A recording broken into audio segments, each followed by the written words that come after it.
In today's video, I'm going to teach you how to find your Docusign account ID, which can be crucial for managing your digital transactions smoothly. Whether you're setting things up or just need to access your account information for a particular purpose, knowing how to locate your account ID is a handy skill to have. So, let's get started. First, you'll need to navigate to the Docusign website. Open up your preferred web browser and type in the URL for Docusign, or you can simply click on a saved bookmark if you have one.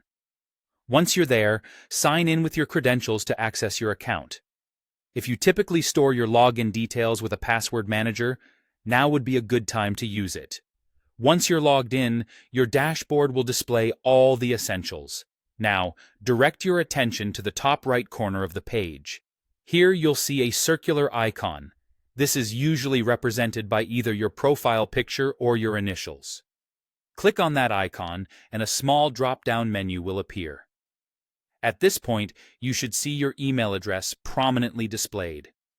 Directly below your email address, you will find your Docusign account ID. It's that simple. There's no need for any complicated navigation or settings menu deep dives.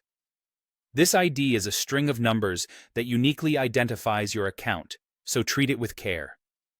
It's a vital piece of information, especially if you ever need to reference your account in technical support or while coordinating with collaborators. To avoid having to locate this ID each time you need it, consider saving it in a secure document or note. Just ensure that wherever you store it, it's protected from unauthorized access. You might also want to double-check that the account ID matches what you expect, especially if you manage multiple accounts.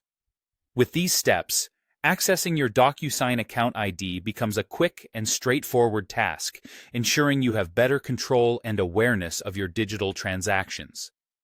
As a quick recap, log in to Docusign, click on the icon at the top right, and find your account ID just below your email. It's a small action that saves you time and hassle down the line. I hope you found this guide helpful and easy to follow. Thank you for watching, and feel free to drop a comment if you have any questions.